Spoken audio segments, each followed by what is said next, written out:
So I don't just rush ahead. Are there any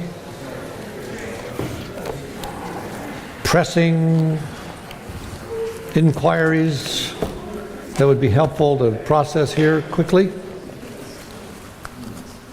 We have 2 more hours, and I'll use every minute of them if you give it to me. So, not because I want to necessarily, but it just, I don't want you sleeping because there's a question you haven't had answered, you know. Last night, you were talking about, oh shoot, I'm not even going to be able to find the end of my notes from last night. You were talking about if we need to know exactly what God is doing and where He's taking us, that it's low development. I'm getting your words wrong. Okay. I can give you the quote if you want. Oh, I found it. Okay. If you need to know what God is doing and why He's doing it, it's low development and childish. Can you, I think I understand what you mean by that, but can you unpack that a little bit? Well, it's about tangible, kind of hard data. So if, you know, you had 10 plagues and then they get through the Red Sea and they've seen all this stuff that God's done, but it changed nothing inside of them, essentially. It didn't make them trust more because they weren't doing the internal work. The internal work is a whole different shift. So I can have this pile of evidence of God's miraculous power, etc. And it's what I'm seeing, but it's not enough to transform me. So I think the other side of that, you need to know why you trust God. So you don't need to know what He's doing or why He's doing it. And the hard part is most of us don't know the first part. We don't know why we trust God.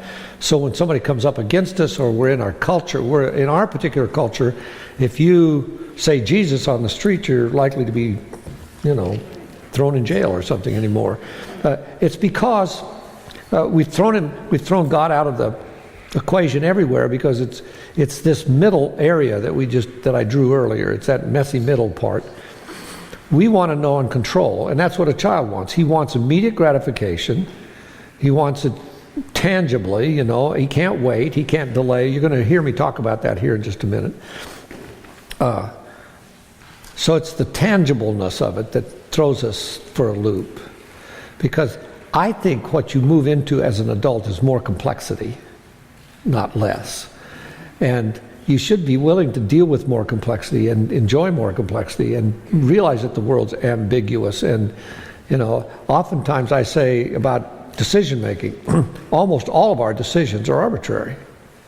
I think biblically, God's not looking for you to make the right decision. He's looking for you to make the decision the right way. Altogether different. Because you're probably not going to find yourself wanting to kill somebody or steal something or break one of those commands. It's just not going to be driving you. And so, but people worry all the time about being right. And I don't think that's the question on the table. You can't be right. God gave us commands full well knowing we couldn't do them. Now, was He stupid, or was He saying, you need to function on a different basis? So trust is the basis on which He wants us to function. How do you trust somebody? Well, incrementally, lots of little sincere exchanges, you know, ongoing stuff. We're dealing with somebody that doesn't speak to us very much, at least not directly. How do we work this equation effectively? I didn't get taught that. I got taught a very simple, simplistic actually, message. And it was sweet, but it wasn't sustainable when I got into college. And my college still tolerated you having a belief system, other than one you created on your own. So, yeah, it's a big deal. And I love that phrase, you know, we need to know why we can trust God. Or why you trust God, why I trust God. So I don't need to know what He's doing or why, because there's too much else going on. There's a funny story in Daniel chapter 10 that you can have some fun with if you want. Just go read it. Daniel's prayed, fasted, did everything right, extremely holy guy. I mean, he had great experiences with God, didn't he? You know, saved from the lion's den, you know, Shadrach, Meshach, and Abednego thing, all that stuff, right? Great story, this Daniel man. So he prays. You'd think he'd get an answer to his prayer, right? So he prays, fasts, doesn't eat for 21 days. It's a goofy story. Have you read it? So he doesn't, you know, and he's kind of scratching his head. What's the deal? And here comes an angel. It's not a named angel, it's just an angel. And this angel's been off fighting this demon from Persia. And he says, man, it's been tough. He says, I tag teamed with Michael. Michael's fighting him right now. I just thought I'd come and tell you that we heard your prayer 21 days ago, but we've been a little busy. And we're just now getting around to you. We haven't forgot you. And you're going, this is my translation of that passage, so just... When you go to read chapter 10, you may have to work at it a little bit, but it's in there. And then he says, finally says, this is so you'll understand that there is a demon world, there is a spiritual world. And what does it say Paul says in the New Testament, he says, you're not fighting against what? Flesh and blood, but you're fighting against principalities and powers. And that's what chapter 10 in Daniel is about. There is a raging war. And he says, I'm going to go back and Michael and I will put Persia out of commission, but then the demon from Greece is coming. Well, it just keeps coming. But it's just a little window into the fact that there's a parallel universe, if you want it that way, that's going on simultaneous to what we experience. And it's real. And most of us don't get any clue that that's going on. And we think, gosh, I prayed 21 days ago. I should get an answer. Well, just maybe there's something occupying the person you prayed to or the being you prayed to. Anyway, it's a fun read. Try it sometime. Just swallow hard, read, and then go to sleep and go, what? But I just think we don't mess with that stuff very much. But it's especially in our world, especially in first world countries, we don't mess with the spiritual world very much. But that's what God's saying. He says, I made you this way. I made you, I didn't make you a God. I made you to participate with me in creation, to be a co-redeemer, a co-creator, a co-participant in this life. I made you to live here and to bring in the kingdom. My kingdom, he says. And so we're able to do that, and the way we do that, the more whole we are, the better he can use us. So that's why I'm yelling at you so much. Somebody else have a comment, question? Outside of a misinterpretation of Daniel chapter 10? Isn't that about control? It goes back to wanting to control our circumstances. You bet. So it feels uncomfortable to not know what's coming or why it's coming, and to learn to say, I'm going to trust you today, because today's the day you've given me, and I don't know what it's going to play out to me, but I can learn to walk with you today and let tomorrow unfold as it does. I don't know why that triggered this in me, but I think the church has dropped the ball when it comes to mental illness. I mean, we've dropped church, big C. I think we tolerate somebody being a little depressed or goofy for about 6 months, and then we don't know what to do with them. And usually we push them out of the church in some way. We marginalize them because we can't invite them into that holy space I was talking about earlier, where it's really messy and it's going to last for a lifetime maybe. And most people walk with a mental illness throughout a lifetime. It's not something you get cured of in most cases. You might ameliorate it in some way, or marginalize it or manage it or some other kind of thing. But the bottom line is it stays with you. And I just think that's circumstance that a lot of people live with, that the church doesn't handle very well, and people are constantly seeking the church for refuge in that, and some care and compassion, and instead of being able to give it, because we don't have a paradigm that allows us to say, we just don't know what's happening most of the time. And we think somehow, and we do like Job's comforters, we say, well, you should get over that. You should be done with grieving now. Really? Why? You're living in a sin-sick, sad world. You're probably going to be grieving most of the time if you're paying attention. But as C.S. Lewis says, grief is an unmistakable marker of joy. You can't have joy without it. Who teaches that? Okay, so yeah. Somebody else? We're going to go on. Okay, I want to try to be so bold as to describe to you the difference between immature and mature dance in relationships. Okay? And the first thing I'd like to do is I'd like to tell you that I think that we mess up in terms of how we look at our partner because of a paradigm that I was taught my whole life, that at the present time I don't agree with, and I think needs to be taught differently. So one of the statements I would make at the get-go is you need to see your partner as wounded, not bad.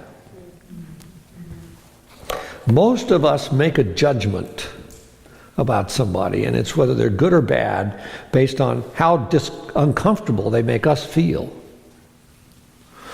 And that's not our judgment to make. That's God's. Our judgment, if you will, our evaluation, our discernment, whatever, should be how can we love them better in some way? And if you see somebody as wounded, not bad, you're going to have a different ball game. I think it was Abraham Lincoln said, I don't like that guy. I guess I better get to know him better. Sadly, I have to tell you story after story of my young career as a counselor. I was messed up in a lot of ways, and I trust God's grace and mercy, to save people from my craziness, nuttiness. And so I just think so often I would look at somebody and I'd say, well, you're hopeless, or there's no chance you're going to change, or whatever, or I didn't like them in some way, and it was usually just a judgment of mine based on my history in some way. But I can now honestly say to you, I have never yet heard a boring story that's a real life, authentic story of somebody. Nobody's life is not interesting. If you could tell the story of anybody's life, it would rivet you to the book page. I mean, you would read it with gusto, I think. But shame on me for such a long time getting to that place where I trusted that God wasn't messing with us. It's in all of us. We've got great stories if we can just get them told. And I bet, if you're honest, you sat somewhere and said, if somebody really knew me, they would treat me differently. They would think differently about me. If they really knew me, And sometimes there are barriers to that, and sometimes it's on your side, but it doesn't really matter. You still have the same story. Can you get it out in some way? So see your partner as wounded, not bad.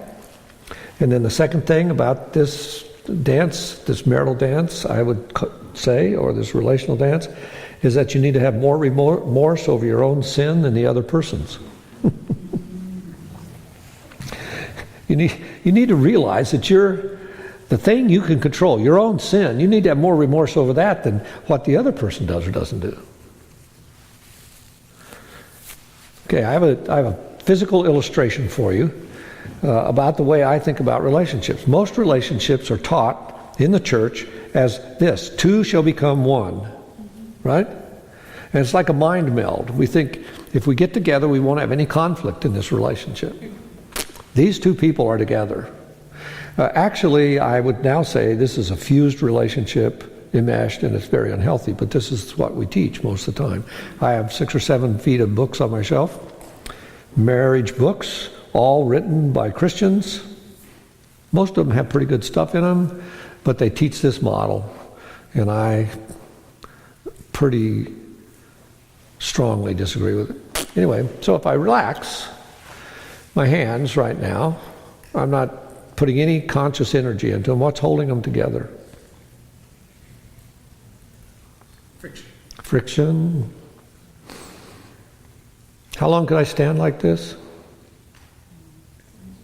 People stay in relationship like this for years, no energy expenditure. I really hate you. You irritate the fire out of me, but I'm stuck, so I'm going to be dutiful. And I made a vow, and I'm going to stay in this marriage, blah, blah, blah.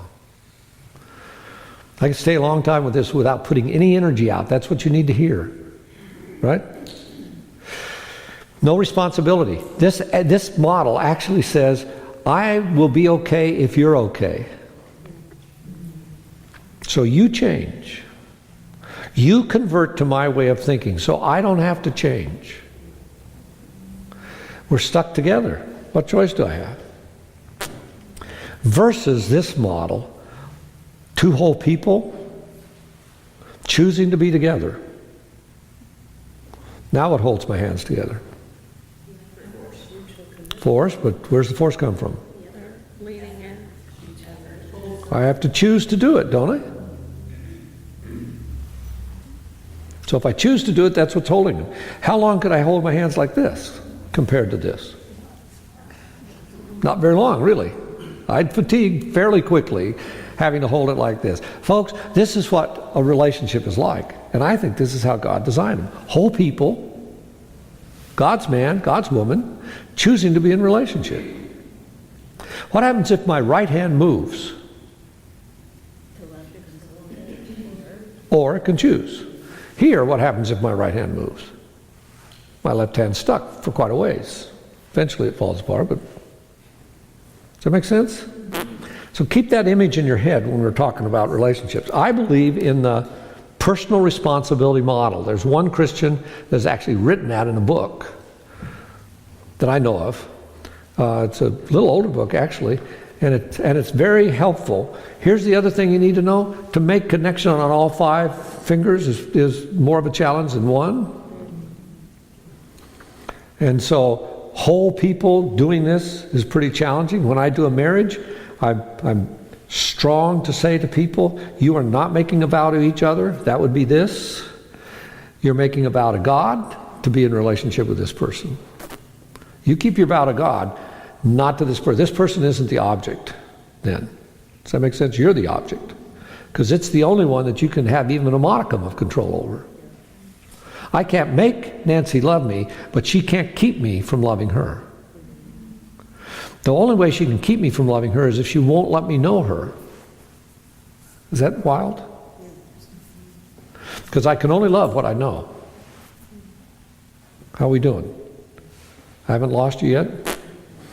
Back row, hand up. Is there a question? Question about Scripture relative to what you just said. Great. There's a passage in Matthew that seems to talk to this idea of God making that relationship between that specific man and woman a special one. It says what God has joined together, let no man put asunder.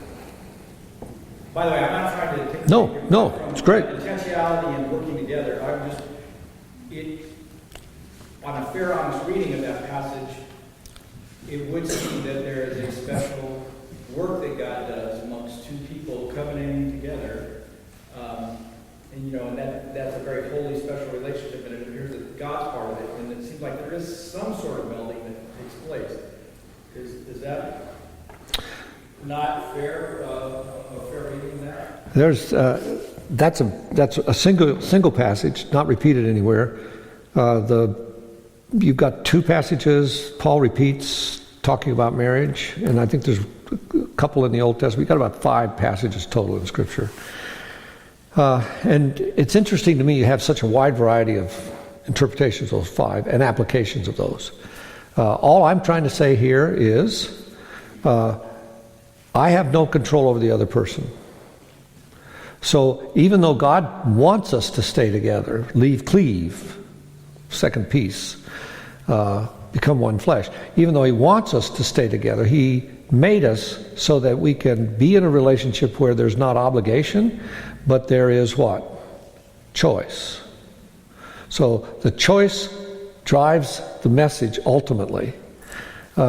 We've tried to eliminate that. So we try to externally bound these two people together in a sense. And I think what God's asking is that we can be internal. We choose to do this rather than it being foisted on us. Now, I wasn't taught that. I was taught what you just said. That image, the idea that, but I think instead of breaking us down to make us like one, in the sense of one mind or one brain or one personality or one whatever. I think he so enjoys the differences that he can take anything you give him. And by the way, still today, over half of marriages in the world are arranged marriages. And they actually last longer than chosen ones. And I think the reason is that you're learning how to love somebody, and hopefully we would learn how to love somebody sooner. We base ours so much on attraction and other stuff. I don't want to weaken that bit. I think God plays a huge role in keeping us together and holding us together. We need the help, and it's not. I don't want to minimize any of that. I just want to challenge you to say, what can you control? Well, what I can control is whether I move toward Nancy or move away from her. She can't keep me from moving toward her. And I think that's what God does with us. He moves toward us. He pursues us. And then he invites. Pursue and invite. Right? And you'll know whether you're moving toward somebody or away from them. You mad? I'm pretty sure I know which direction you're going. I mean, you may be mad, yelling, running around the house, chasing them, but that's different than the emotional side. So don't you think that when Scripture says one flesh, that has to do with maybe the sexual? A lot of people think that they can just get out and go to another, and that's what our society would say today. But it's not one, like you said, one mind or one personality or have the same thoughts or whatever, because we're different. But it's one flesh.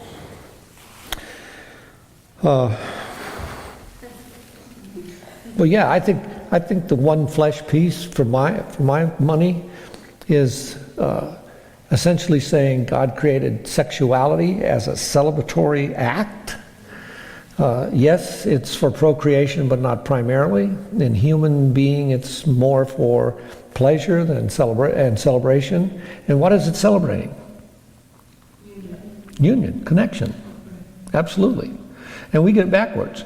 We try to use the celebration to affirm the connection, and it's upside down. It doesn't work because it's not designed that way. The celebration is after the work is done. And I just think we do it backwards. So a lot of times, because sexuality is so strong, what we've done is we've asked people to be together. So a lot of people will be together sexually, and what that actually functions as is it's a way to keep from having to process stuff that's hidden, that's blind spots. I mean, it covers it up because it gives you an artificial sense of connection without any foundation. You need to connect to have a foundation and then celebrate. This is going to be a really poor illustration, but I'll try. If I make a really good pound cake, it's got a dozen eggs in it and about 40 pounds of cream cheese or something. Really good, right? You can eat a pound cake without a frosting. Sorry. But you're going to be hard-pressed to eat a bowl of frosting. Yeah, frosting, it won't sustain you. The cake might.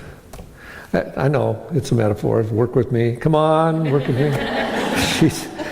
And it's late. Anyway, the one flesh piece to me has more to do with trust than anything else. And I think we are forever trying to trust the other person artificially. So a lot of times our sexual connection is an artificial way to try to validate a real connection. Real connections are tough work. It's hard to process stuff well in a relationship. I don't care who you are, because we're so different. And so it takes deliberate. And sometimes I teach this stuff. It takes deliberate, intentional, counterintuitive behaviors over and over and over again to make a good connection. And most of us won't do that because we want it. Do you want me to do that again? Deliberate, intentional, counterintuitive. It takes multiple behaviors that are deliberate, intentional, and counterintuitive. I'll explain each of those here in a sec. To make a good connection.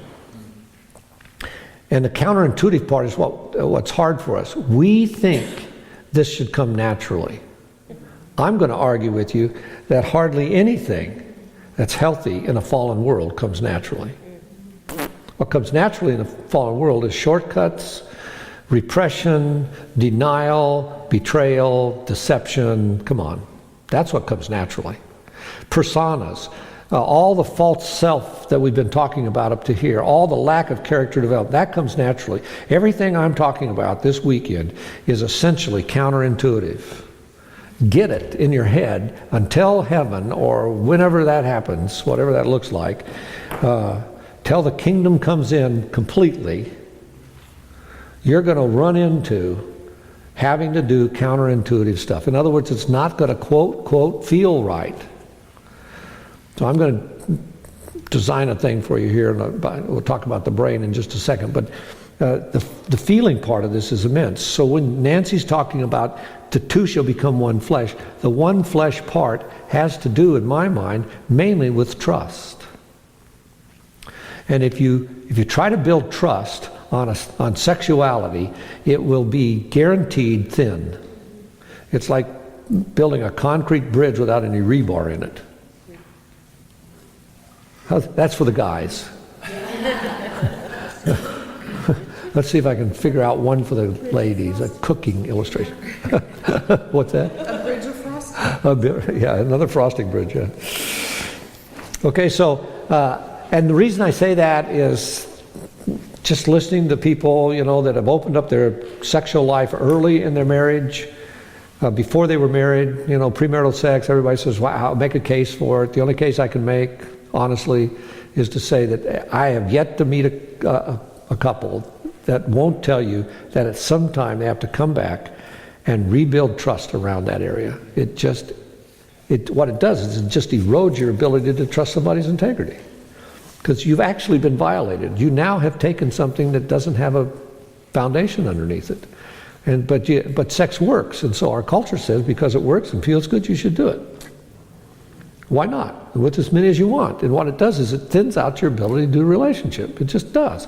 And it does universally. I've yet to see it not affect the ability of somebody to trust. So it plays itself out in a myriad different ways. Is God's grace sufficient? Absolutely. There's no guilt, shame, peace in that. That's not what it's about. It's about God made us a certain way, and it matters. And it just does. So you can't skate on that. You can be healed. Okay. Is that enough? Did I do? Thanks. I want to talk about what happens in us. We have 4 primary functions that go into doing a marital dance or doing a relational dance. And the 4 functions are thinking, sensing, feeling, and doing. I don't want to write them up here because I think you can do that. I'm going to write these other ones up here. Thinking, sensing, feeling, and doing. Those are core functions. So you need to be aware of all of them because they all matter. And the one that's the most problematic is which? No?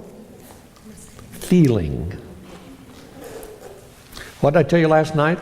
Most people have 3, and we added 1 for the guys, right? Irritability, yeah. Some people, it wasn't a guy that remembered that, but anyway, that's pretty irritating in itself.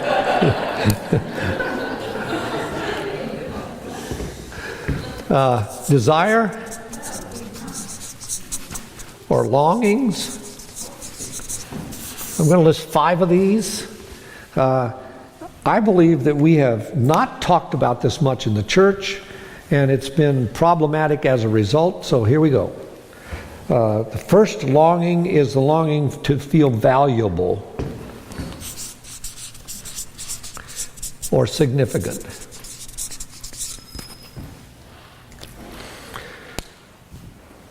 Who doesn't want to feel valuable? And when you've been, marginalized in some way, to feel significant. Now, when you talk about desire, one of the things that happens for most of us is we shut down desire because it's problematic. I want more, that's a desire. I want more, I long for more than I can usually achieve. That's why I would say to you, most marriages stop their development within a couple years because our longings are not met. And so we have to bring our expectations down to a level that we can now what? Tolerate.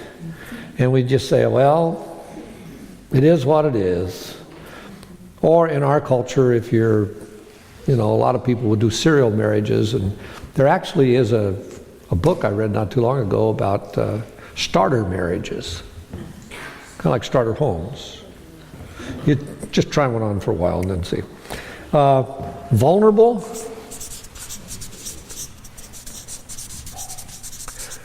We actually long to be vulnerable. And the thing I link with this is security.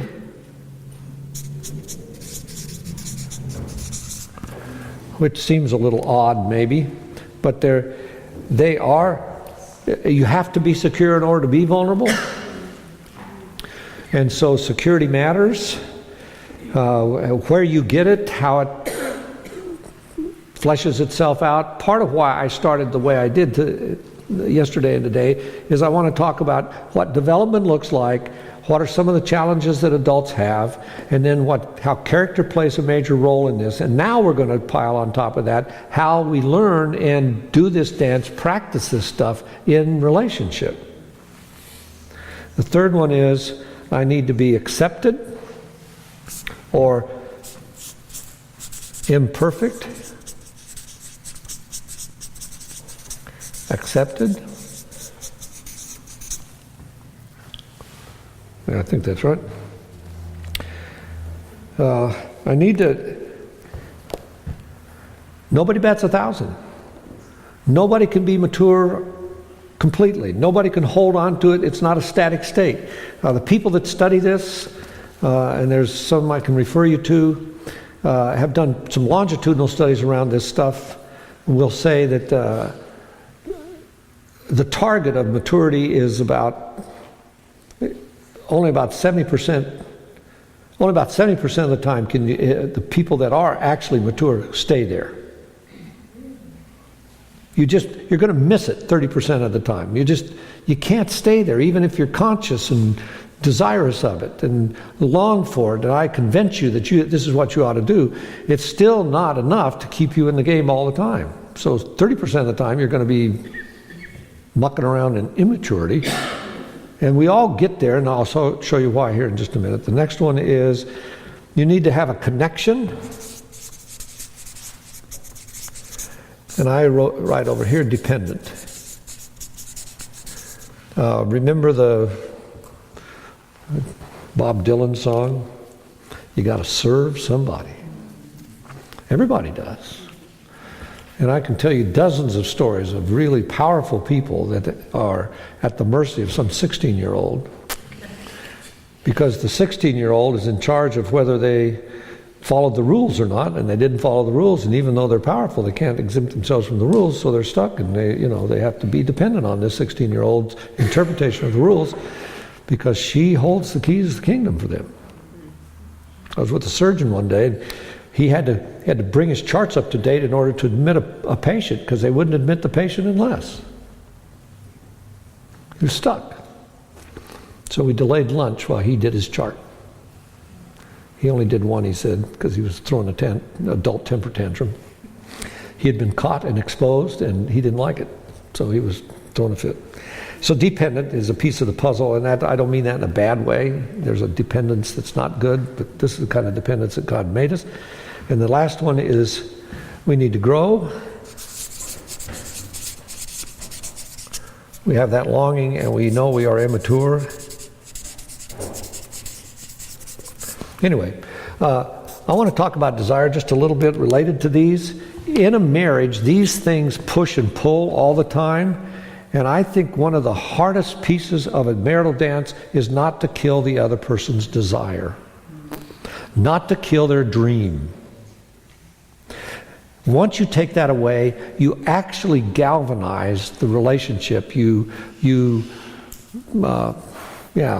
It's like a catalyst. It catalyzes the thing, and it just stops, kind of frozen in time. It's hard to keep a dream alive, quite frankly. There's a good movie example of this, by the way, and it's if you've seen the musical La La Land. The play and the storyline is both parties had dreams, and at the end of the movie, both dreams were still alive. That's pretty special, because it's not done very much. Whatever else you think of the movie, I don't care. But that particular piece, from a relational standpoint, is pretty significant, it seems like to me. Because most of us can't play in this world. The church is afraid of desire, because it's too unruly. We're afraid of dreams. They're too superfluous. They're too far out there. They're too unachievable, etc. And so you need to understand where dreams come from. And this is part of the longing system that's built into us. That's across from growth. What'd you say? Immature. Immature, sorry. In our immaturity, we have a longing for growth. I think that's built into us. I think that's how God made us. That's how you play with these. Here's a quote for you. Marriage provokes our longings more than it satisfies them. Marriage provokes our longings more than it satisfies them.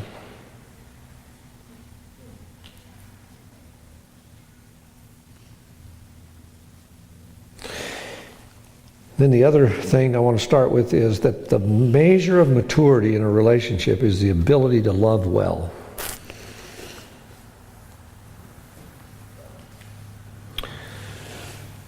When I escalate an argument with my wife, I am going backwards developmentally.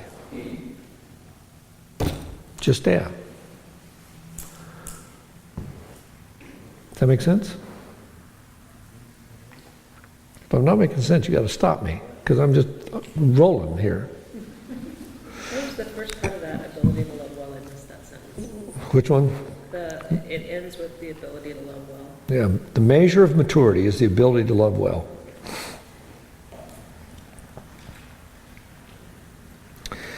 We're designed to love well. We long to love well. We long to be loved well, of course, but we long to love well, and our wounds obscure this. In other words, our woundedness keeps us from doing this. We're afraid to give away something that we probably haven't even received ourselves, many of us. Many of us haven't ever been told we were loved by somebody, or have somebody delight in us. I had a NFL player that if I told you the name, a bunch of you guys would probably know him. Sitting in my office, he's a big guy. Most of those guys are, but anyway, he was big. And I asked him, I still remember asking him, when in your life have you felt precious? He started crying. And pretty soon it was one of those snotty cries. Now, I don't have enough Kleenex or know how to really, how do you hug a guy that weighs 300 pounds? I mean, really. I was trying to be, no, it was a really, really sweet time. And when he finally kind of could catch his breath, it's one of those heaving, not pretty things. And he said, nobody's ever said that to me, ever. He was a big kid when he was young, and he was always athletic, and so everybody, expected tons from him, and never got around to this feeling pressure. And that's a fun word, isn't it? Do you feel precious? there were about 300-400 pastors from a particular denomination in Colorado. I got to speak to them, and one speaker had asked them, if you were going to list one word that was an emotional word that described how God feels about you, what would that one word be? Almost 80% of those pastors said, disappointed. Think about that. Think about operating on the basis of God being disappointed in you. That's the message that all those congregations were getting at some level, because that was the level at which those guys were functioning, guys and gals. Disappointed. Well, let's talk about maturity a little bit. Genuine maturity starts with learning to observe yourself in relationship. Learning to observe yourself. Learning that the problems are not just in the individual, but in the relational system you're in. So every group you're in, every relationship you're in is a system. Some are good systems, some are bad. All healthy systems do two things. This is a shortcut to this discussion. They process everything well, and they play well. And there are a lot of couples and a lot of systems that do one or the other, but not both. A healthy system does both. And the reason is processing well is a counterintuitive act and a deliberate act. So I told you I'd come back and explain deliberate, intentional, and counterintuitive. Intentional means I want to do it, and I intend to do it. Deliberate means I put it on my calendar. I actually do it. And counterintuitive means that I tolerate the uncomfortableness that's caused by my wanting to do this. Growing up is always going to make you feel uncomfortable. And growing up in a relationship challenges that. That's where we grow. So can you observe yourself? The only person you can change and control is yourself. You can't change another person. But changing yourself is so threatening and difficult that it's often easier to continue an old pattern of withdrawal or fighting and blaming than it is to actually do something work on yourself in some way. So it's easier to withdraw, go away, or fight or blame. And those are usually the two categories we fall into. That's the dance we do. Our instinctive reaction gets in the way of issues to address in connecting with others. So we act instinctively a lot. So I want to draw you a rudimentary picture, and we're going to have a neuroscience lesson in one page. The nice part about this is my physiology class that had to do with brain development was short and very impoverished in terms of material. Today, they have tons of books and multiple classes because we know so much more. And we're screaming ahead in terms of our understanding of how the brain functions. And it's fabulous. It's great stuff, and it really helps us. But this is maybe will help you a little bit.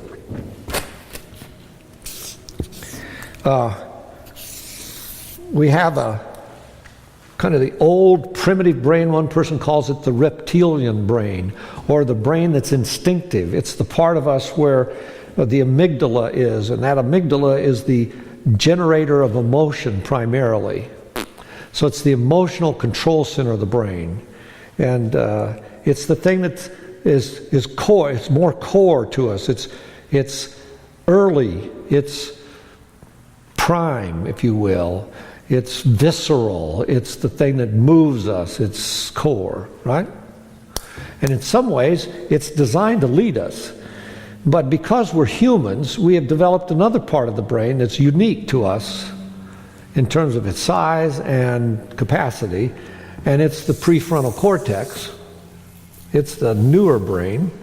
It sits on top of the old brain, and you sit them this way, it helps you understand that almost everything that comes into your system comes through here, and it's something that comes through your senses, and then it feeds through your old brain, and so you have emotional stuff that you probably are unaware of before you have any thoughts about it. So it's not like you could skip the emotional side. The emotional side is there. Well, what develops early is this part of the brain. It's where the autonomic functions are in the system, and it's why we use the word instinct with it, because there's instincts. And when you're functioning instinctually, you're probably not going to be on your best game in a relationship. So I want to use this to try to help you understand maybe just a little bit of the difference between inner development and inner childhood versus inner adults. And usually when we're hurt as a child, which I drew up there earlier, we give lots of space to childhood hurts. But I think maybe we would be better served if we would work on growing our inner adult than trying to figure out our inner childhood. Because childhood immaturity looks like this. I'll give you 3 things, I guess. One is children push to get their needs met instantly. A temper tantrum always is triggered by not getting their way. Something gets in their way, stops them. And every child insists on getting what they want and having it when? Welcome to America. We want what we want it now. The trademark of a childish tantrum is that emotions are out of control. Ever watched one in a supermarket? They're great fun if they're somebody else's kids. Don't try to help them, you'll get arrested. But outside of that. The second thing about childhood immaturity is that feelings dominate the life of a child who has not developed or learned to mobilize their thinking brain, because the child's world revolves around getting comfortable. Remember what I said the other day? We are masters at creating our own self-constructed comfort zones. So a kid wants to be comfortable. I want my pants changed. So, without language, a child will tell you what irritates them, right? I'm hungry, my butt hurts, I need sleep, pick me up, something. But they're going to yell, and it's the same word each time. And then you go do it, right? And it's like you can read them. Well, that's his mean cry, or that's his hurt cry, or that's his, and you're going, really? Why should he even bother to learn language? The third thing is that children want to do whatever it takes to get out of unpleasant tasks. Whining. And it's universal. You get around kids and you just hear it. It's like the whole nursery has the same language, They all whine at the same time or something. Whining until someone else takes over, if it's unpleasant.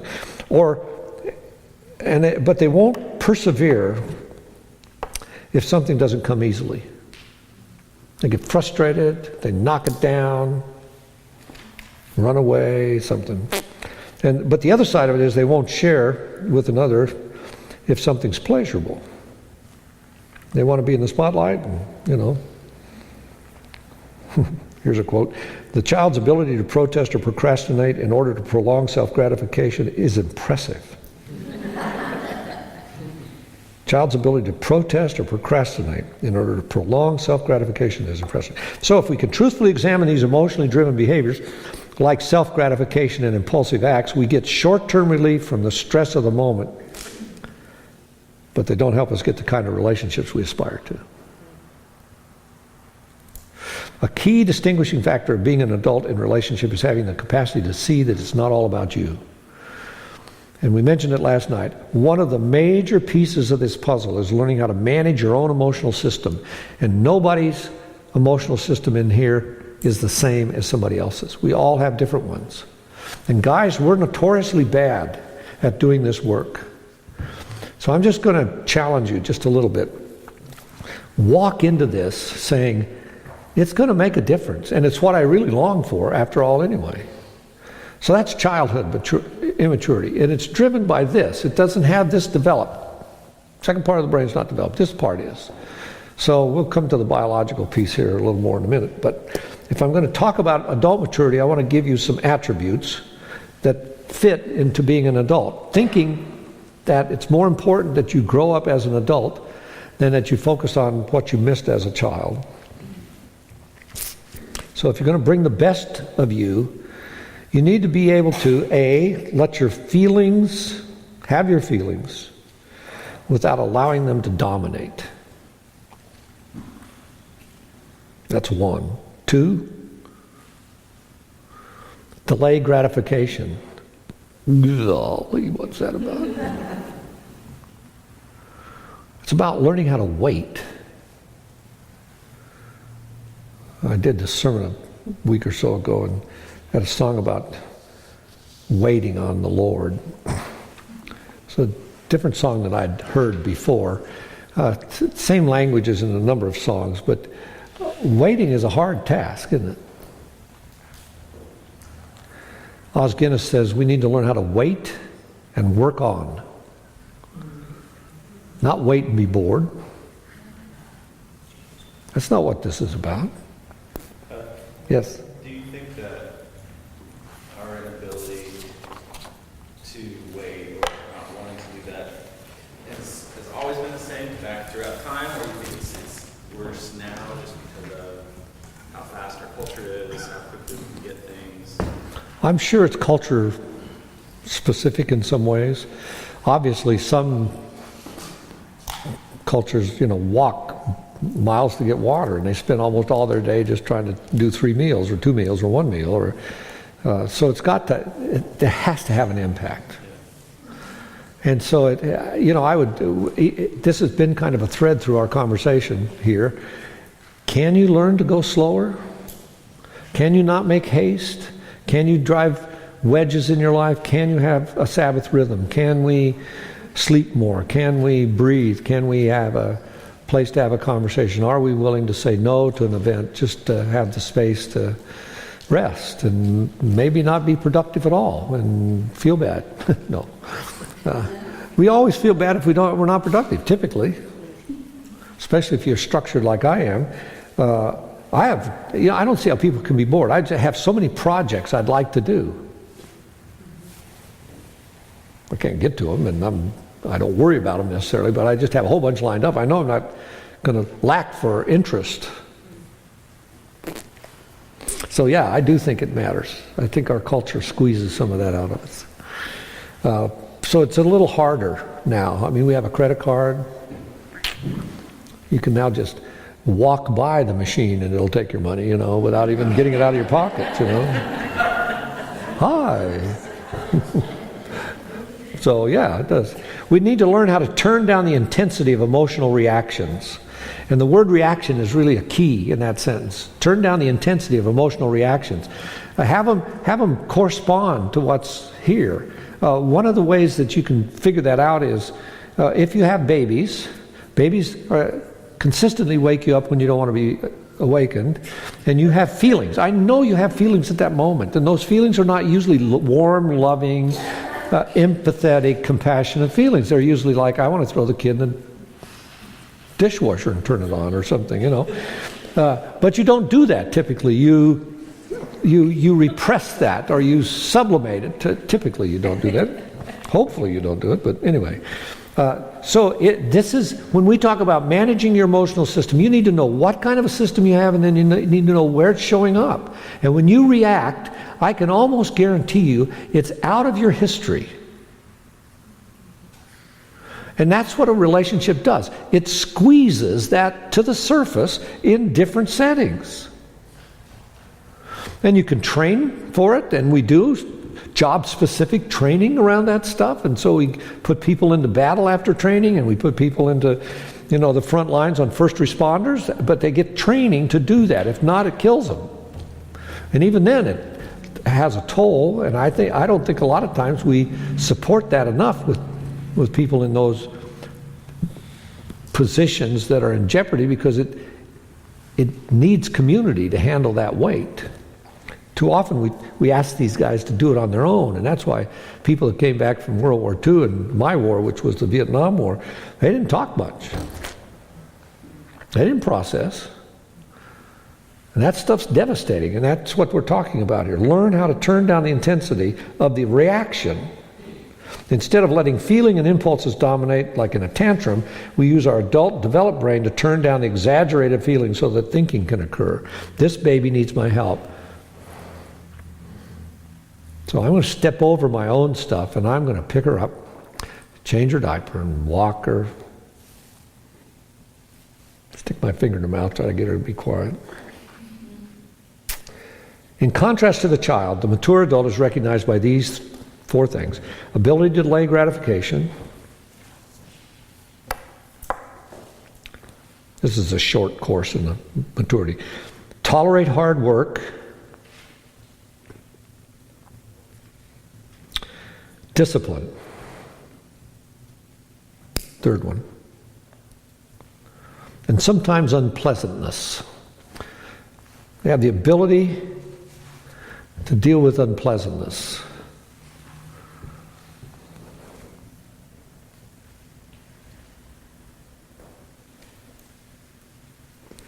Delay gratification, tolerate hard work, discipline, and sometimes unpleasantness. In order to fulfill responsibilities and achieve goals, a mature adult doesn't expect others to meet their needs. I know their needs can't always be gratified. It's okay. Now here's a key. For mature adults, one of the things that you'll see in a person that's functioning maturely is that they have pre-decided on guidelines for how they're going to live their life. So, okay, here's your exercise. The first exercise is to see if you can list 3 to 10 specific beliefs or values that you hold about relationships. You already have some of mine. One of mine is every person matters. Every story counts. I know you have a story. You may irritate the fire out of me and I want to stomp you on the ground, but my belief is if I'm mature enough to slow down and listen, I will hear a story that's profound, life-changing, whatever, okay? Pre-decide, then, based on your values and beliefs, guidelines for doing relationships. I'll give you some examples here in a minute. A guideline is something that helps you in the heat of the moment so you don't have to stop and think on your feet. Now, some of you have heard me do this, but there was an article in the super journal called Reader's Digest years ago. So most of you probably don't even know what that is. It's a magazine, it has paper, words on it, you have to turn the pages, stuff like that. You know, it's more than just... Anyway, it had an article about Bill Cosby on the Bill Cosby Show before Bill Cosby was really Bill Cosby or whatever he is now. But then, it was fun. It was a 30-minute show, 22 minutes of dialogue. He had 3 requirements: that it be funny, racially on target, and mentally healthy. He had 3 groups of people, one for each of those specific ideas, guidelines, and they wrote he had funny writers, and then he had racial writers, and then he had mental health writers, right? And then they stopped the article and they said, how many hours do you think it takes, man hours, clock hours, are spent on writing a 20-minute dialogue that you watch on TV as the show? Guess? How many? I was going to say 200 hours. 200. Am I given 250? That sounds right to me. Okay, about 200. Anybody else? How many? 1,000 was the answer. 1,000 man hours was the average amount of time spent on each 22-minute dialogue by the time it got edited and in practice, right? I guessed 300. I thought I was really being good. Now, when we watch that, we think that that's normal. And we expect our dialogues to go like that. Now, if that's for a show, take a 2-hour movie. Think how much time is spent on that. Now, I'm going to ask you a question about your own dialogues that carry weight. Are you able to judge, number one, whether it's carrying weight? Is this a weighty conversation that we need to have the energy to deal with? Do you have the energy to talk about this right now? If I can say that to my wife, we can decide. Then maybe we have to wait till tomorrow. Listen to my language. We have to what? Wait till tomorrow. If I spent 1,000 hours preparing for a conversation with Nancy on one subject, do you think it would change how our conversation went? Sure it would. Adults, here we go. Adults pre-decide how they're going to manage these things. They're going to recognize their finiteness, their immaturity, their limits. They're going to recognize their longings, and they're going to slow the whole process down enough to say, this is important enough that we need to talk about it. We need to set a date for it. We need to do it soon. We need to do it under optimal conditions, not minimal conditions, so that it's life-giving to our relationship and to those around us, and it stretches us. And it's not that it's not hard, and it's not about agreement. By the way, almost 70% of conflicts or differences don't need to be agreed upon for the relationship to be healthy, hearty, robust, and functional. Okay? But, so you don't have to agree, but you do have to work to understand. The goal is understanding, not agreement. Yes? So, because anytime we've been giving that marriage advice or whatever, it's always don't let the sun go down in your anger, don't go to bed angry, all that stuff. You would say disagree. Well, I think it's a nice idea, and that's actually, that's actually for a community. I had a friend of mine get his PhD in Ephesian pronouns.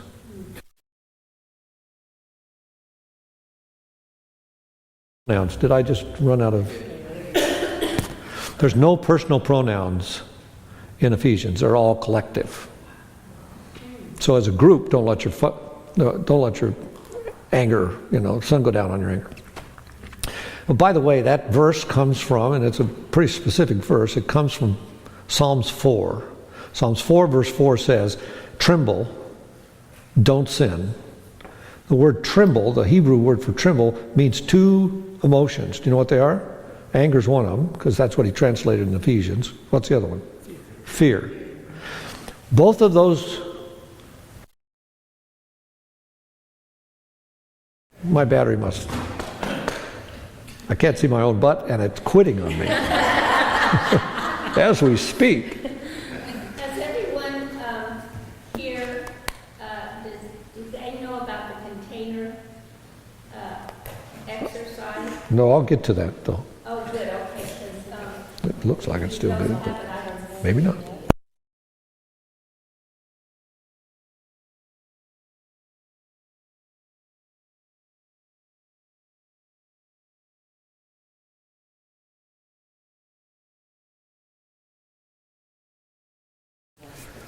Okay, thanks. Yeah, we'll get back to that. Okay, don't leave home without it. So Psalms 4 says, "In your anger or fear, don't sin." Then he says some really interesting things. Meditate in your heart, on your bed, and be still. 4 things that slow you down. Meditate in your heart, on your bed, and be still. It's an 8-verse psalm. It's a very fascinating psalm because it ends with, if you do this stuff, 2 things will happen. You'll have joy and gladness. That's better than the best things that you can taste in the world or experience in the world. So the joy and gladness that God gives you will satisfy your heart more than anything that you can imagine that the world could give you. The best concert, the best food, the best trip, the best beauty, it doesn't matter. And then he says you will both lie down and sleep. In peace you will both lie down and sleep. That's the end of it. Here's what you need to know about anger and fear. They're both anti-relational emotions. Anger, I push you away, that adds distance. Fear, I run away, that adds distance. So anger and fear are both anti-relational. So all Paul's getting at, he just picked one of them and jammed it into Ephesians. And I think what he's telling you is he's telling you, yeah, address that. Hey, I'm furious with you, but I don't have the energy to work on it. That doesn't mean we can't sleep together and have a great meal, and let's target talking about this tomorrow. What you're doing is you're taking emotion by the scruff of the neck and saying, you can't lead because you're not designed to lead. You need to be informed. Now, emotion, in my mind, is a great gift that God gave us. That's where passion comes from. But most passion is described, at least in movies and books, it's described in an angry way. It's like it's fueled by wrath or you have to work it up in some way instead of beauty and tenderness and, anyway, you could play with it a lot of different ways. It doesn't mean that it can't be full of passion in terms of yelling. Sure, you can yell, but I think what the key is, will we get to this? That's the deliberate, intentional, counterintuitive piece. It's counterintuitive to say, I can't do this now, but I want to do it.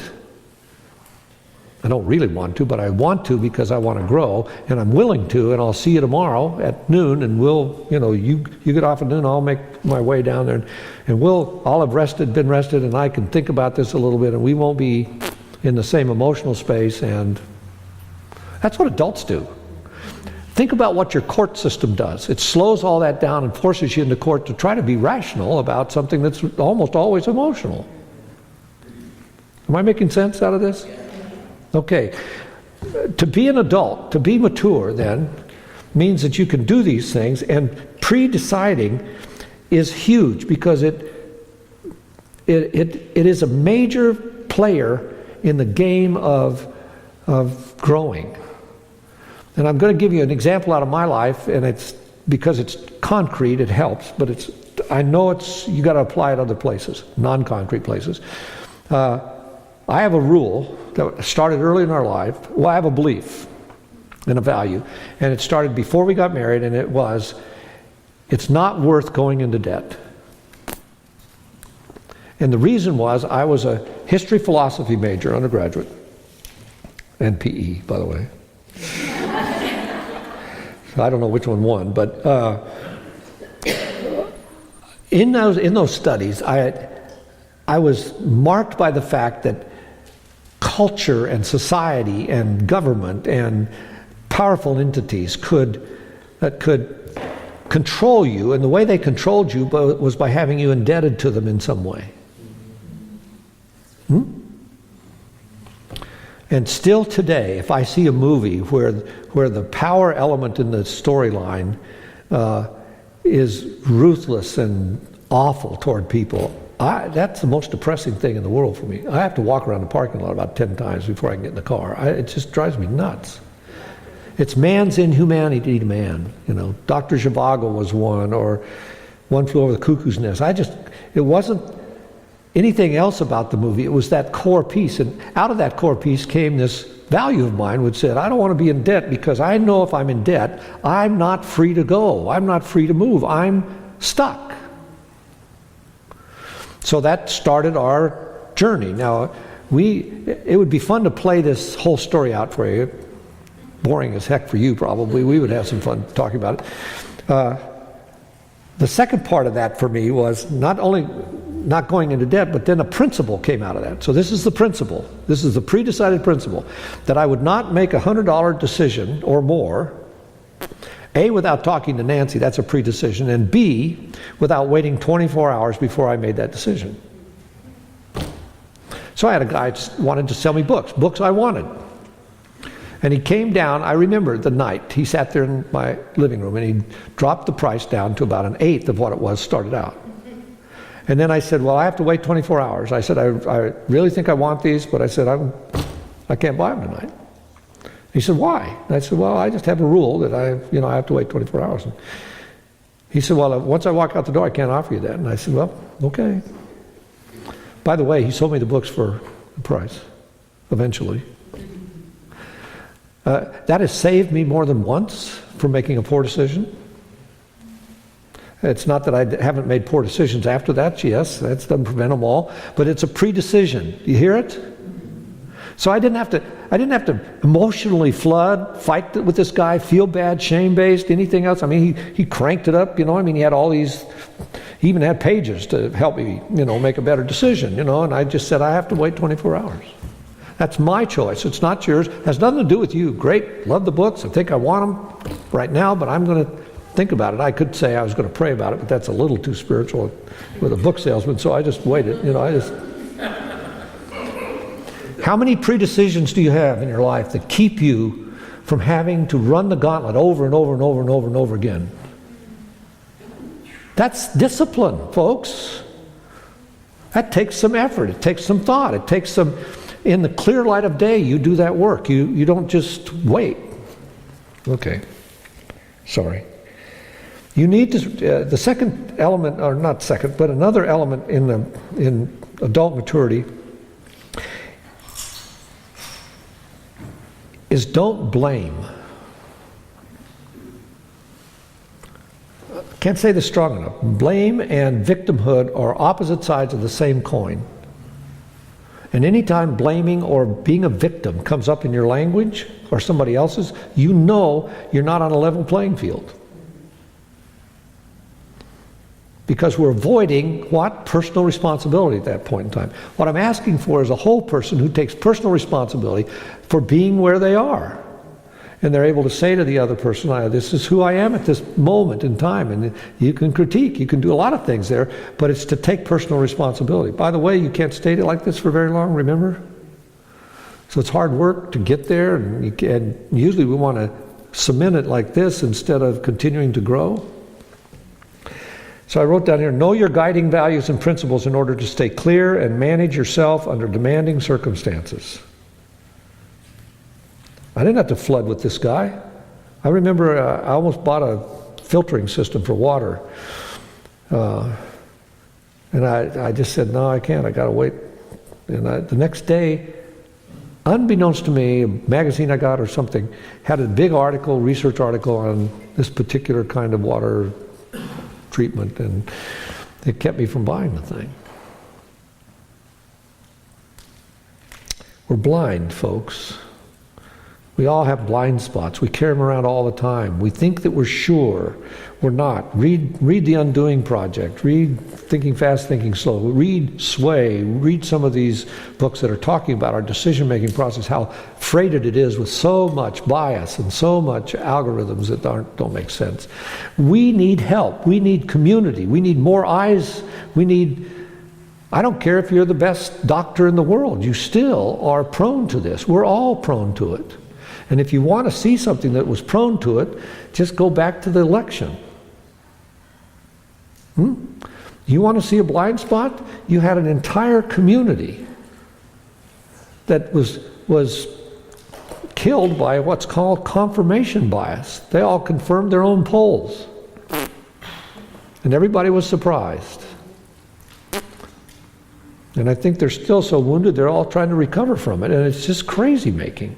But it's clear as rain, there it is. It's written, we've researched it. Big, smart, very bright, very rich people got caught. They're all trying to find blame. It's usually here. Okay, don't blame others. Look at yourself first to see what part you play and can now control. Nancy was the identified patient in our marriage for most of our marriage. It was easy to make her the identified patient. She was the one that was abused. I wasn't. My family wasn't addicted. Hers was. And we just went on and on, right? Easy to identify her. But blaming her kept me from having to develop. When Nancy decided to grow, it threw me for a loop because I wanted her to grow. You asked me, I'd have told you. I want her to grow. She grows, she changes, I have to change. That irritates me. That wasn't part of the deal. Sorry. Okay. The person who jumps to rescue in a relationship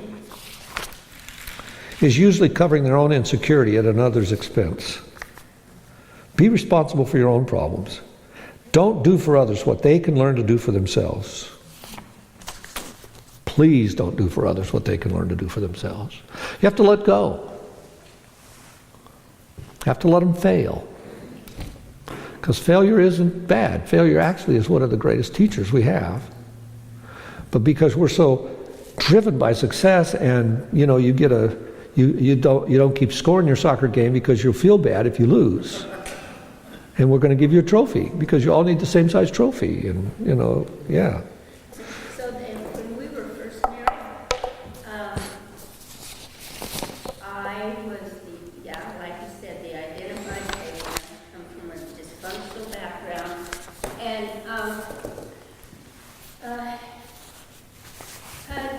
even in high school, was a steady, stable guy that I was drawn to, and I was the rock. She was the cheerleader. absolutely. Rocks aren't very emotional. You're up and down, and he was my counselor even then. So when we were first married, I would say, well, you're just wonderful, because he was perfect, and I was the identified patient. So he was really my father image, because my father was impotent. I don't remember even a conversation with him. But anyway, Hud became my father. And so It's tough being married to your daughter. It doesn't work very well, by the way. Hud was actually enabling me to be that way. That's right. He was taking care of me, and I was liking it. But I figured I couldn't stay there. I had to change my way of thinking. By the renewing of your mind, God helps you along the way. There's hope. Okay, so I want to respect our time, so we leave on time. So I want to talk a little more about biology and how it plays a role here. Maybe this will help you. Some things you don't choose developmentally. Your bodies grow, your minds grow in size and complexity, and then they begin to degenerate. And contrary to a huge industry that promises to delay the aging process, you can't choose and can't halt that progress. Although there's literally half a dozen billionaires spending literally billions of dollars to try to prevent death. I don't know what that does to you, but it makes me want to lobby to have one of their millions to do something else with. But anyway, much childhood behavior can be understood in terms of brain development. Young children make decisions from the emotional side, from the amygdala right here, which is the primary emotional center of the brain. So actions are determined by emotional impulses. Hopefully, as a child grows, they draw more from the prefrontal cortex, which enables reasoning. So you have a teenager, which have only part of the prefrontal dominance developed. So a teenager brain doesn't come online until about age 25. So at 15 to 17, they begin to be able to ascertain the difference between space and time in a specific way. Before that time, if you teach them history, they don't get it because they can't get the time piece. And I was trying to say this to somebody maybe last night. I think time just goes faster the older you get. It feels like it's not really, and you know better, but it feels like it is. And time is precious in some ways. And how do you manage time better and find yourself not saying, well, I don't have enough time, or, well, okay. Jesus had all the time he needed, so do you. Teens have only part of the prefrontal dominance, which means they can draw from their reasoning when things are calm, but teenagers easily get flooded with emotional responses when there's stress is high and stimuli is multiple and complex. And so you'll get teenagers all over the place because of that. In our 20s, the brain increases in its capacity. It gets more, we can deal with more complex decision making. But it's no guarantee that adults will always be able to make wise decisions, especially under stress. Stressful times are killers.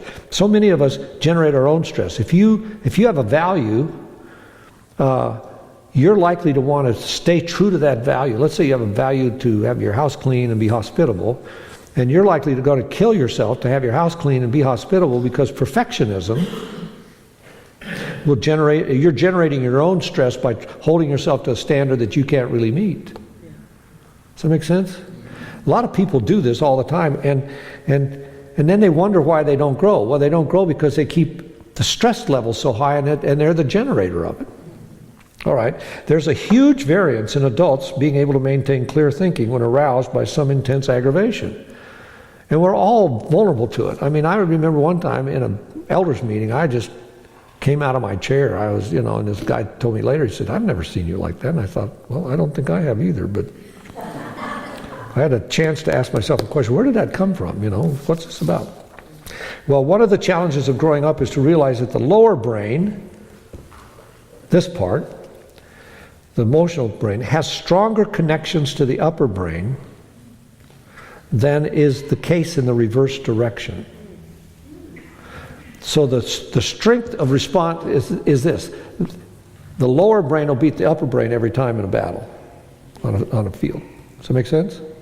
So you have to have some understanding about that, or you'll get hijacked by the amygdala. How's that? Hijacking amygdalas. It's easier to let our emotions rule our thinking, and it takes a concerted effort to gain conscious control over our anxious reactions.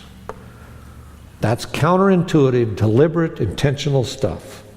If I'm angry at Nancy and I'm exhausted, it takes conscious control to say to her, I'm willing to talk about that, not now. Can you do it tomorrow? I've got enough energy to make an appointment. I don't have enough energy to talk about it tonight. I think that satisfies the don't go to bed rule. It takes practice to shift from bottom-up emotional tendency of our brain to a more top-down thoughtful brain. Most of the time, I meet people who have worked on this in one narrow area like vocation and then can't apply it in a marriage. So they're good, and they're controlled, and they're thoughtful at work, and they come home, and they let it fly. Because I'm the king here, and I ought to be able to relax. And C.S. Lewis has a great little piece. If you want to find it, I think you can find it online even. It's in a book called God in the Dock, and the title of the piece is called The Sermon in the Lunch. And C.S. Lewis is invited by the vicar or the preacher to lunch after a sermon. So he goes, here's the vicar talk about family life, and then he goes, sits at the vicar's table, and the way the vicar treats his own family is horrible. And Lewis is watching this, and he says, so which is it? Is it what you preached, or is it what you're preaching at home in terms of what you're doing, what you're demonstrating? And he realized that the guy had control in one setting and not control in the other. And so he felt like he was king of his castle. One of the things Lewis says in that article, he says, there's no place this side of heaven that you can ever safely lay the reins on the horse's neck. That's a quote. And all he's telling you is that you can't just let yourself be yourself. I said earlier, you can't just trust being honest. Like brutal honesty is the same as vulnerability or authenticity. No, it's not. It's hurtful. That's not part of the game. Speak the truth in what? Love, and modify it in these ways. You have to build somebody up, you have to give grace, and you have to give enough space for it. And sometimes you have to wait 15 years to have a conversation. Or I can tell you a story, although I'm not going to, about how I waited 50 years to have a conversation with one person.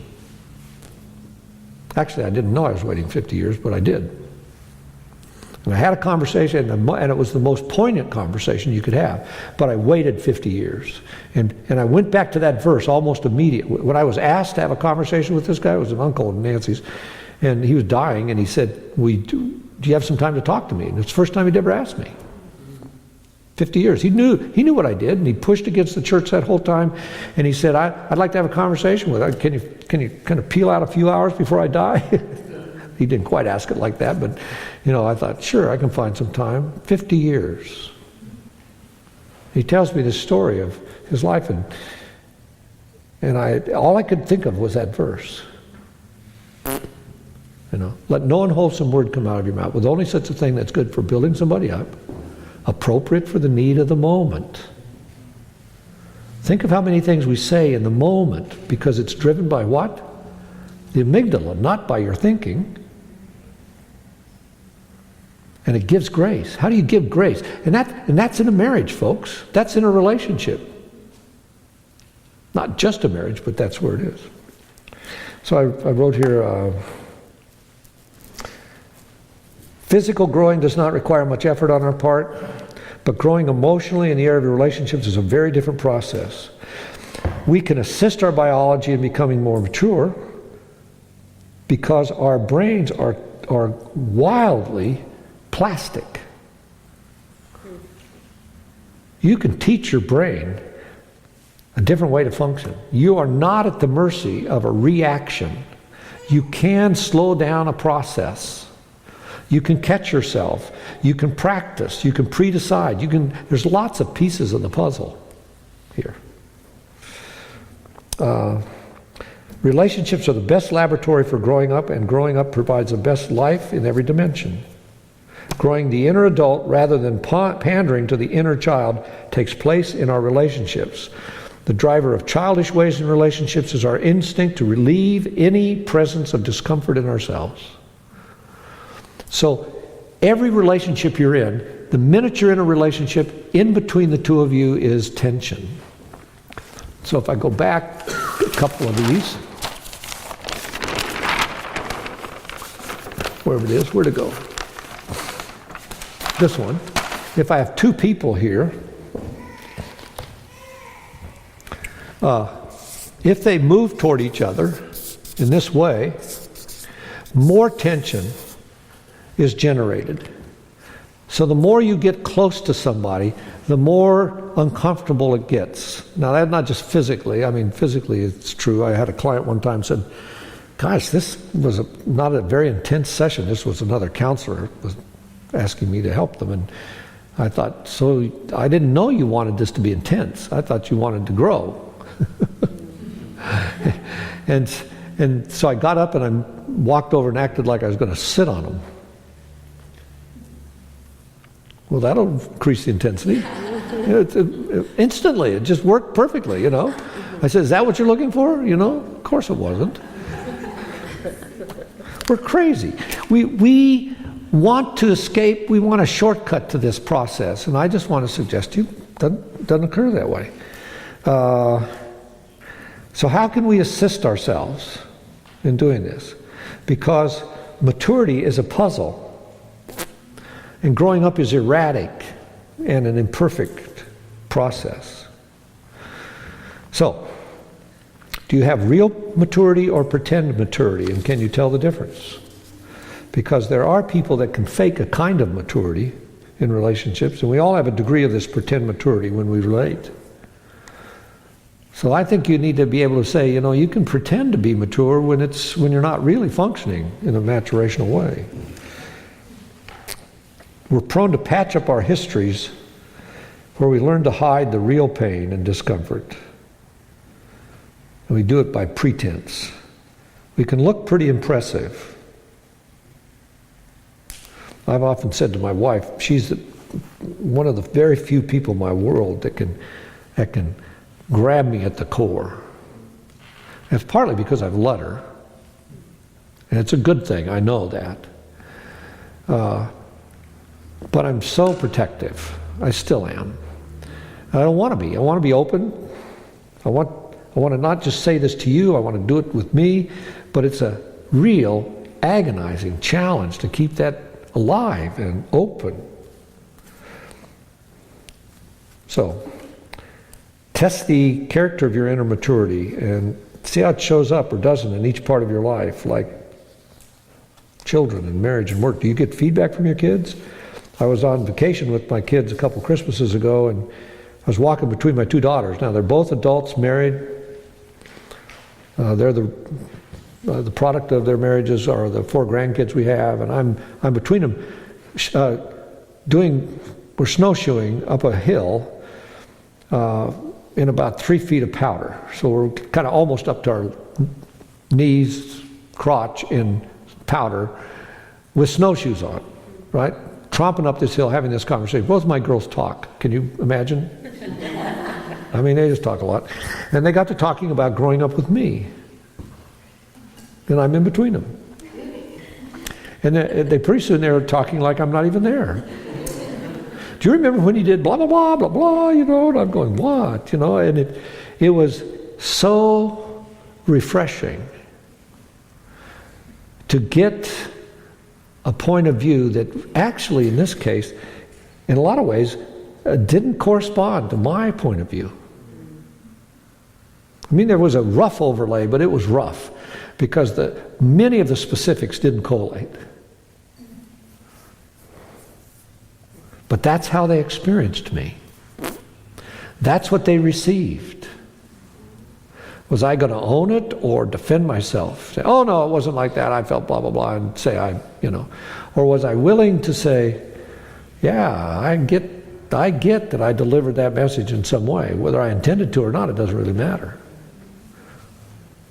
Nancy's good with me now. She's gentle most of the time. I think I'm a pretty good lover. My own mind, you know? As long as you don't have to ask her. You know, if you ask her for corroboration, it really gets sketchy. So sometimes I'll do something that I think is really loving, and Nancy now will say, she didn't used to do this, but she now will say, Hud, that didn't feel very loving. She's not questioning my intent, right? She's questioning my impact. And there's two words that you can use in a relationship that are just handy for all kinds of conflict.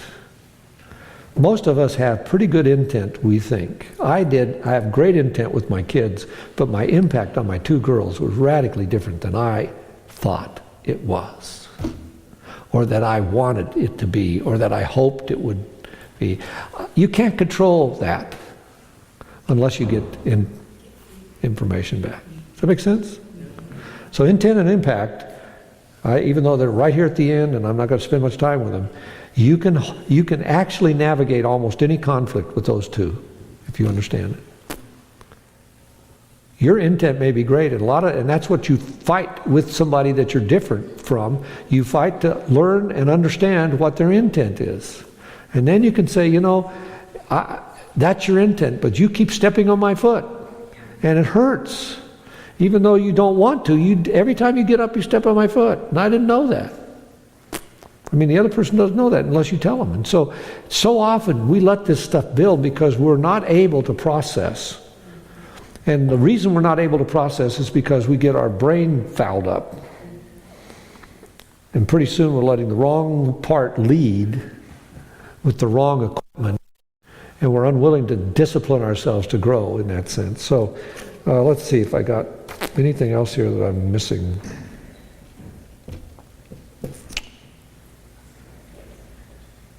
I don't think so. The healthy adult will not try to get other people to bail them out. They want to take responsibility. They'll take ownership. I did that. It was fun talking with my girls because I didn't have to defend myself. I didn't have any need to. That's what they experienced, and I get it. It makes sense to me. If I'm telling the story, I'm going to tell it different than they told it. That doesn't make mine right and theirs wrong. It's just that's what relationships are. That increases the dimension and the complexity of it. C.S. Lewis has this great line about healthy relationships add density, thickness. He says it doesn't mean that you are missing something about the other person. It just means that you understand the things that are there better. That's density. A lot of times we think, oh wow, we have to go deeper. I don't like the word deeper, actually. I think it's misleading. Deeper implies that you're missing a bunch of stuff. I think most of us know most of the stuff we need to know about ourselves. I don't think that's the issue. I think we need to add density to it so that it's clearer and more understandable and makes more sense and fits and has more integration and those kind of elements. And that's what Lewis is talking about. He says so many people thin out their lives because they won't do any of this work. They won't do the work of internal development. They don't understand what it means to grow up. They get stuck in some place and they won't push through a really hard, difficult thing. What we call midlife crisis, by the way, is kind of where most people stop because it just seems too tough to handle. Where's the meaning in life? What's the purpose? Why am I doing this? I've done this job for this long. Is the only reason is just to, keep this piece of property from going back to the government or something? Is that all? Why am I doing this? The God of the Bible should give you that meaning piece in some way. Well, I think I've talked long enough unless somebody's willing to ask some questions. It would be nice to end the last 27 minutes with me not talking. Thank you. You saved me. Container exercise. Okay, I'll draw you a picture about the container exercise. You ready? I need my trusty... Besides, I just love using all this paper. Container exercise came about because a client called me one night and was about to slug his wife, and he knew it, so he stopped himself.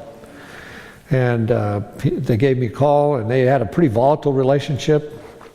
And I was still a counselor in training in my first master's degree, and I didn't know what I was doing, but he said, I need to see you. And I said, well, I can't tomorrow. I got 10 hours back to back, between classes and sessions and blah, blah, blah. And I said, I don't have any time. He said, well, how about breakfast? And so I did breakfast with them, and they told me how their fights just kept escalating. They didn't know how to stop them. And so I tested whether they could stop or not by having them throw a napkin at each other, and they could start, stop, they could do that. And so we talked about how they did have some control and all that stuff. And then finally I gave him a bandana, I gave him a napkin, and I held up the napkin and I said, now I want you to practice this. And while they were sitting there, I had them talk to each other, and then I would drop the napkin. When I dropped the napkin, they had to stop the conversation instantly, mid-word. They had to stop. And I said, what this is like a light switch for your conversations. When you get in trouble, either of you, you both have a napkin, and you're going to agree that if you drop the napkin, bring out the napkin, wave the napkin, whatever, the napkin represents an ending of that conversation instantly. No equivocating, doesn't matter why. Maybe you just need to go to the bathroom. Maybe you're tired of listening to whoever you're standing there with, or maybe, whatever, but, okay. And I said, there's two things that the napkin represents. One is that it fully stops the conversation, and two is if you exercise the power of that napkin to stop the conversation, to settle yourself down if you're flooded or whatever, then you have to restart that conversation within 24 clock hours. That lady came back to me about 15 years later at a conference like this, and she said, do you remember me? I didn't. I think she'd either gained weight or lost weight, or her hair color changed or something. Anyway, I didn't recognize her. And I said, well, sorry, I don't. And she said, well, maybe this will help. And she opened her purse and pulled out a bandana. She said, we're still using this. Now look at the two rules. They're pre-decided rules. This will stop. We both agree it will, and we won't question why you're doing it. And the second thing is, I guarantee you I will show up again to finish that conversation or continue it. That's powerful, folks. Very few couples can even do that. So out of that came the container exercise. And it works like this. This is a quickie. I have a fire here. I make it red. And I have a goal. My goal is to have 1 quart of hot spaghetti sauce. But I don't have time to make it. So I go to the store, I buy, what's your favorite brand? Bartoli? I don't know. Prego? So I have a quart here, and I pour the entire quart on this fire. What do I have? I can't hear you. A mess. Okay, I have a mess. What else do I have? No fire? Yeah. What's that? No food? Empty jar? Yeah. Empty jar? Gosh, that's good. Hunger. Yeah. And no goal, right? All right, so I'm a little upset, tweaked, irritated. I'm a male, so I'm irritated, right? So I go back to the store, buy my second quart, but this time I'm a little more on my game, so I put a pint pan down here. 1 pint, and I get another quart, and I pour the entire quart into this pan, and what do I have now? You're awfully quiet. Okay, I have a mess. I have what? A lot of the same. Okay, a lot of the same. Yeah, I have 1 pint salvaged. It's cold because The fire probably. doesn't put out. Yeah. Okay, this is a gas stove, folks. It's not a induction burner or whatever. Come on, this is a metaphor or something, whatever they call it, analogy. So I go back to the store.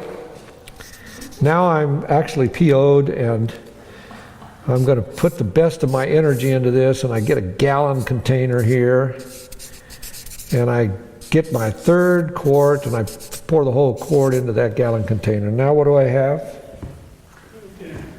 I have dinner. I have my goal. What else do I have?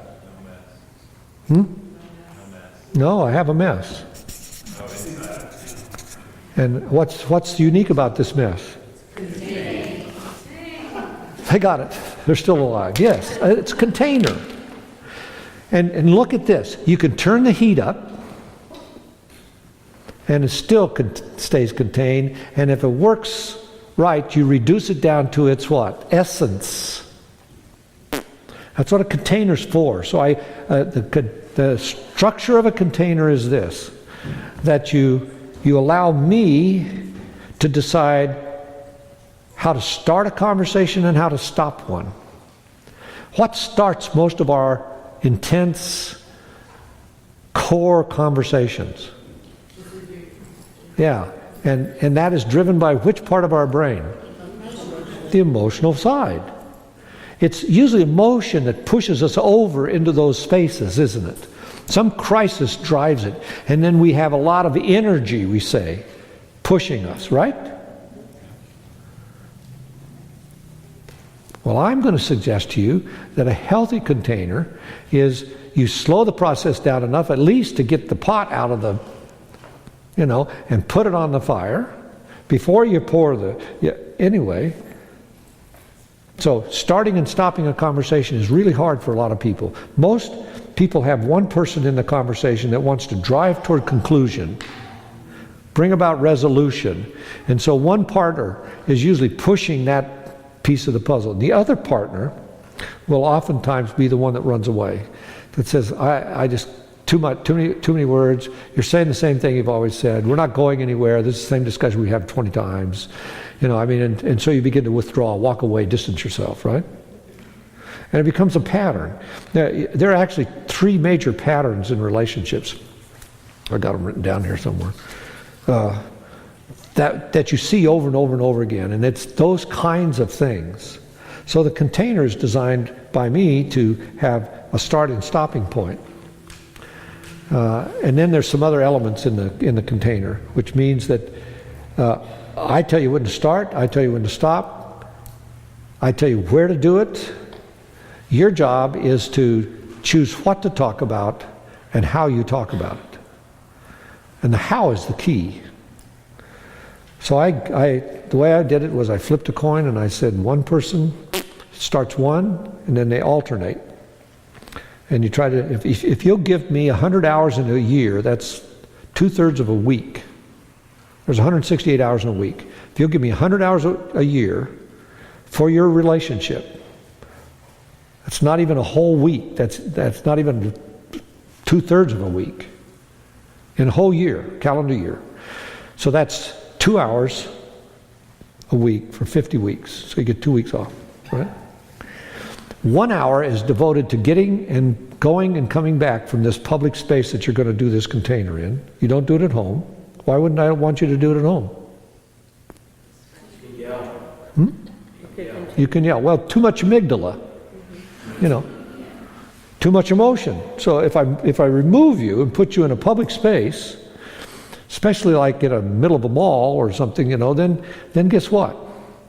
you're probably going to contain yourself a little better. And it's designed to get to cut down on the emotional piece where you can't just act out like a out of control addict of some kind, or act in. Acting in means you run away, acting out means you throw things, but it doesn't, both are non-productive, and both are fueled by emotion. So if you're going to have a conversation that moves your relationship ahead, you need to figure out how to do it. So for Nancy and me, because I can overwhelm her with my intensity and language, she wins every time if we're dealing with emotion.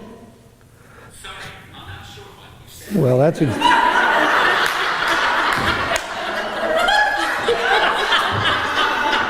I'll drink to that.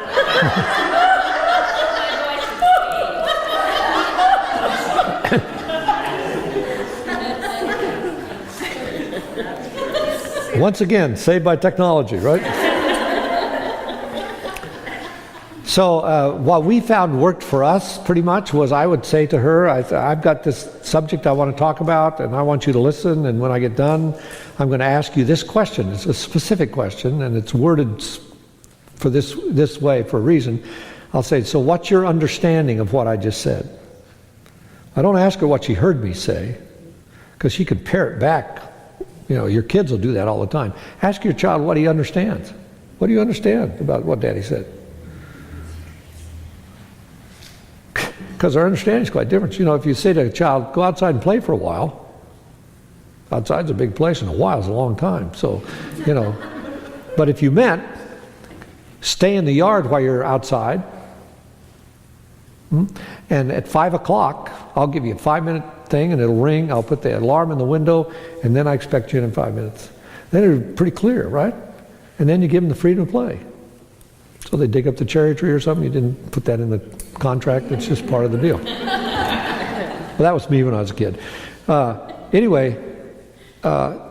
I ask her what her understanding was, and if she comes back and she says, well, these are the 3 things I heard you say, and I'd say, well, I really was trying to get across 4, and here's the 4th one. And then she would come back and we'd go through that routine again. What are we doing? We're slowing down our conversation.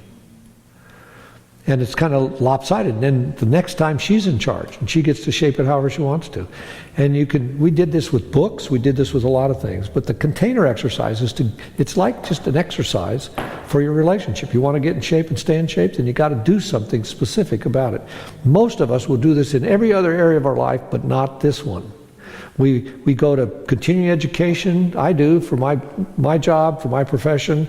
Most of you have some of that on-job training or some kind of thing in your world to stay up to date, to stay current, to keep your license up, whatever it is. It comes in every other dimension, but when it comes to interpersonal relationships, we have no place for it. The only time it shows up is under duress, and then you need a counselor or a third party or some other.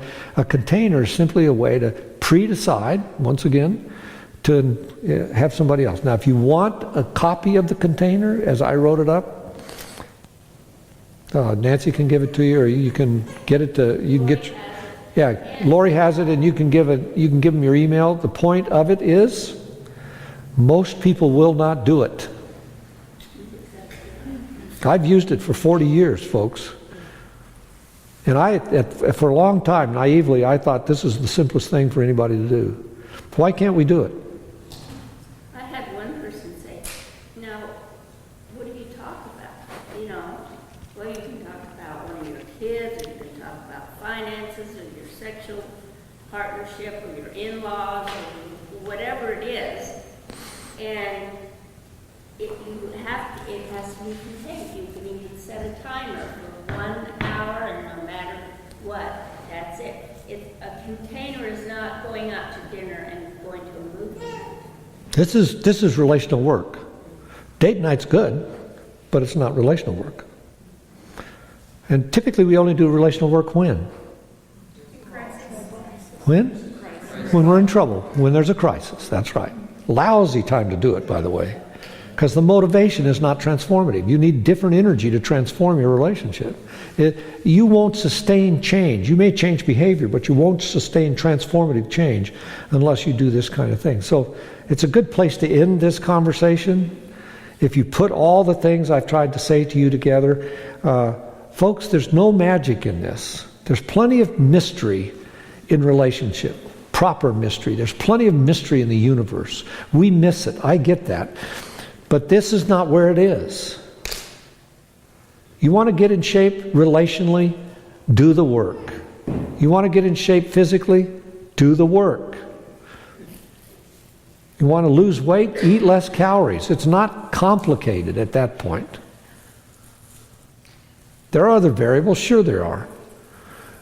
But that's the piece of the puzzle that we skate on, we slide on, we waffle on, Anyway. So there's the container. What's the verse? Everything that God's given, He's given to us. Everything for godliness in life, He's already given to us. We just have to discipline Yeah. ourselves We have to to understand those things. We have to open the box and then utilize it in some way. So grace is given to us, and if it is, and you open it, then it's very demanding, actually, grace is. It demands that you live your life in a different way, on a different platform, for a different reason. It's designed to set you free, and most of us don't want freedom because freedom demands responsibility. Responsibility comes with it. And I'm arguing for a personal responsibility model of relationship. I can't control Nancy. I can't. Dang, I've tried. She won't cooperate. But I'm just equally as stubborn, by the way, on the other side. Other questions? You tired? I wonder why.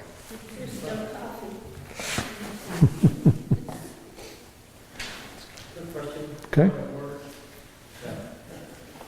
When you opened this morning, you had a list of 6 things, and I didn't get this, I lost the second thing. After the first one, I went to read it. Then the next thing I know, you were on board. Yeah, that happens, I think. Is this one? About desire? Okay. It's like liberty, justice, beauty, that's. Oh, that one? The philosophy, the 6 The, points. the 6 points of philosophy. Truth, goodness, and beauty. Liberty, equality, justice. I think it was the No, this is the one, the list here. letting go, giving up control. It was becoming a control. Okay. And first,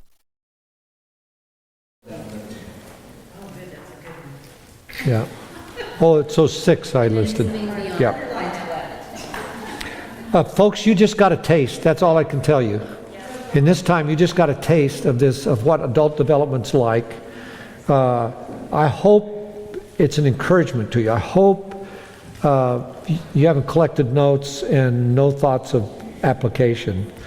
It is actually application that matters. So, a lot of people teach about grace, can't apply it. A lot of people know about love, but can't love. It's not just knowing that does it. It's actually putting it into practice. And that's where you get exposed. And exposure is uncomfortable. And then you have to manage your own anxiety. And most people can't manage their own anxiety because it's uncomfortable. And we are like kids. We want to be comfortable, and we want it now. We don't want to be uncomfortable. And so off we go. Okay, if you're quiet, I'm going to pray.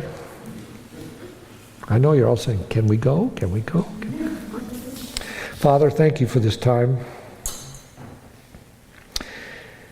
Thank you for the culture, context, country, place we live in where there's little to no threat for what we've just done today. It's not true in most of the world. Thank you for the truth you have given us access to, and how you invite us over and over and over again to come to your table, come to the party, partake in your goodness in ever-increasing ways. Help us not to walk away from today just saying, I know. Help us to learn to trust you enough to practice, to take a swipe at this, to to just modulate one thing even. Because if we'll take that test, I know you'll give us the next one. Because you know the benefit of it so much more than we do, if we'll but trust you. Protect these people from me, please. Help them to sort through what we've talked about, retain the truth, discard the rest. And then I pray that we'll be people who apply this without fanfare, without show, without accolades, without even approval, but that we apply this, full well knowing that you're paying attention. And you want more for us than we can even imagine. And we could ask or think, I think is the language. So, once again, I offer you thanks. Thanks for your son. Thanks for his work on our behalf. Thanks for the hope that comes from that, the only hope we can really have in this world. Help us to be instruments of your peace. Really peacemakers, not peacekeepers in this world. And I pray that we'll bring glory to your name as a result. We give you praise now. In Jesus' name, amen.